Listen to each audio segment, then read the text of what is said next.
to come on here and do a little quick January TBR. I'm going to start off with the manga that I'm reading this month. To track this year, I'm not counting manga as books, even though I do believe that they're books, and I do believe that people who read manga are reading books. But I need to push myself to read chapter books because I keep buying them, and so they're not going to be on my tracker. But I am finishing up Matic. This is the last volume in the series. It's such a pretty cover. I am actually about a quarter of the way through this, maybe halfway through. I know that it's the last volume, and so I don't want to read it because I don't want to be over. But I promise I'm going to finish it this month because I want to put it on my shelf next to the other two.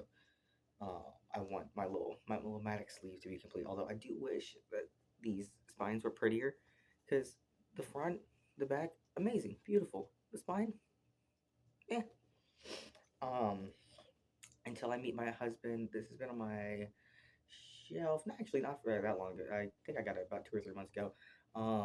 It is a autobiographical, autobiographical manga about a Japanese LGBTQ activist who worked a lot with getting same-sex marriage recognized, and so I wanted to just kind of read that up.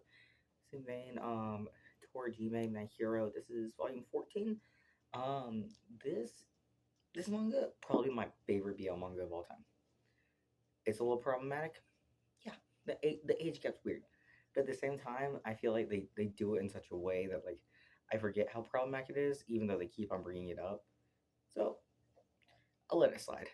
On the other hand, the last manga I'm reading this month, Love is an Illusion, Volume 4. Do not ask me anyone's name in this, but these characters, toxic, straight toxic, terrible people. I genuinely, they're all toxic, and I love them all so much. It's one of those where I read the first volume and I was like, that's so weird. I'm not picking this back up. And I saw the second volume on sale, and then I saw the third volume on sale, and then I saw the fourth. I gotta commit to reading it. I've had it for a week or two now. I think I got it like right when it came out, but I got to go through the old volumes to like kind of figure out where I am. I remember pretty much where the story left off, but nothing wrong with a little bit of a reminder. And then this is for my reading challenge this year. It is High Lemon. Sorry, I read my stuff. The Goodbye Cat. I talked about this in the other video. I am a little ways in, not too far. I've already cried once somehow, and I have a feeling I'm gonna cry a lot more. Her books make me cry. She has a good way of making me not like the main characters, yet somehow making me cry over them. Don't know how she does it. She's an amazing writer. In Deeper Waters by F.T. Lukens, I read their other book, Ever After, Always Ever After, something like that, and I really liked it. I picked up this book. I probably got about 100 pages in a couple months ago, and I just did not like it. Um, and I saw some other people talking online about how this one was kind of more of a disappointment. However, I am still gonna finish it just to say that I did. I want it off my shelf, off my little TBR shelf, because I really do not like DNFing books. I'm sorry, and I can't leave a review on a book unless I finish it all. That's like my little thing, because you never know the last like 100 pages if they're gonna turn it around. Even if I don't like it, I'm not gonna post a review and look stupid and be like, they didn't explain this, and then it's like that was actually on page 300. No. I am also going to read Heidi. This is a beautiful Barnes and Noble edition. Um, I really loved the movie when I was a kid. The one that's like free on YouTube, the animated one that's from 1964, I believe. I always watch it on my birthday, and it's actually my birthday today, so I figured I'd go ahead and read this. I picked it up in December, so it has not been waiting too long. This, however, Legends and Lattes, she has been waiting for a minute. I'm sorry, these ladies, they have been waiting on me, and it's time. It's time. I'm thinking of Legends. I'm thinking of Lattes. I really want to get through this, give this the love that I've been hearing about it. Um, and then for my last physical book, this is Murder Your Employer. I believe I picked this up at a Barnes and Nobles. Uh, no, I picked this up at Goodwill. I thought the concept was pretty interesting. I just do I'm about let's see.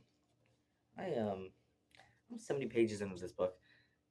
I don't like the main guy. I know it switches perspectives, and I was trying to like push myself into I just switch to another perspective. However, like this, I feel no bad like ill will spoiling this one because no one watches these videos. Two, because they talk about it in like the third page. He is like doing all of this like attempted murder for a woman, and then the second he sees another woman, he's like drooling over her, being like, "Oh my God, she's so hot, she's so fine. Like I want to take you out, get me out of this place, but I want to take you with me." Very hey mamas, like, but I can't. I'm sorry. I hate any time an author kills off someone that's supposed to be the love of someone's life. Like they're hung up on the death of this person. They were the romantic love of their life, and then somehow that character has moved on 2 paragraphs later. I don't get it. I don't get it. And it's not even like, oh, they had a connection with this person. It's always like, hot. I'm sorry. I'm sorry, but this is the same as in Deeper Waters, where I've read it and I've tried reading it for so long and I just want it off my shelf. I'm trying to like get these like half finished books just off. I just want them off. And then for my audiobooks, I've started one. It's Why We Swim by Bonnie Sue, and it is interesting. I think she's religious. I think she's religious. Something about the way that she's talking, it's giving me God is going to get brought up in later chapters. That could just be how the narrator is portraying her, but I'm just a tiny bit worried about that because once it gets like, I'm fine with religion in books. I love it. I love it. And fantasy books, it really gets a lot of like background elements, a lot of plot development, a lot of world building. And nonfiction books, I feel like it describes like why people do the things that they do. Like, why did you have 19 friends that you didn't really know and you were on a random kayak with? Oh, it was a church retreat. Cool. It gives me context. But when it gets too religiony, then I'm like, oh, I don't know if I can read the rest of this and not feel a little bit uncomfy. But I will finish it because it's only 6 hours, and Spotify, I have 15 hours unlimited book. So, and then on my Audible credit this month, I got All That's Left in the World by Eric J. Brown. I have heard so many people talk about this. I cannot tell you a single thing about the synopsis. I'm going into it completely blind. I'm going to finish Why We Swim, and then for my commute, I'm just going to be all that's left in the world again and again and again. I'm really going to sink my teeth in this story because the last audiobook I listened to was so goddamn awful. If you ever want to talk about a bad book, oh my god, The Alpha Son by Penny. I forgot that woman's last name. No offense to her.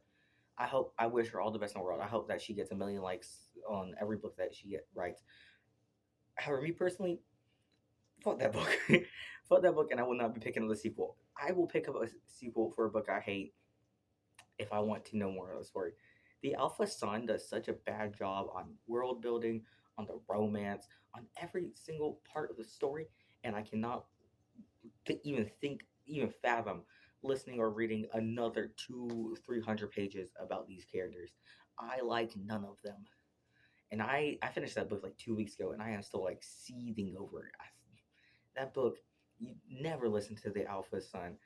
And also, this is more on Audible or whoever produced the audiobook for this. They got the male narrator to like just pitch up his voice for every single female line, but he's not good at it. Like he's like it's literally just like, "Hi, my name's Penny." Like, it, and like kudos to her. There are a lot of female characters there that talk, that interact with each other, interact with the main character. I, but it's just that guy's voice, and honestly, I don't blame him either. Everything about the production, the timeline, everything about that book had to be rushed because that is a terrible production. So I need something new. I need something that I'm going to enjoy. So I picked 2 books that I've heard lots of good things about and lots of things that interest me about them. But yeah, that is my TBR this month. I am interested to see on how I do by the end of this month. I do plan to be working a lot since I am going out of town next month, so I need to, stack some bread. But I'm hoping that I get through most of these. I'm also going to experiment with listening to audiobooks while I run because I've run before, like doing training for a 5K, and I'm doing a mile a day in 2024.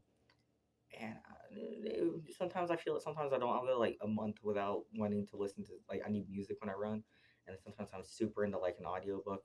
So we'll see how it is this month. If so, I'll probably be cranking out some audiobooks. I might even go ahead and buy some of these on audiobooks so I can kind of like just move and listen to them, because that helps me a lot getting through them. I'm sorry, I got ADHD. I can't just sit there and listen. But yeah, I am so excited to post my wrap up at the end of the month, because I feel like I got a good shot at getting through at least a majority of these. But I'll go ahead and end it there.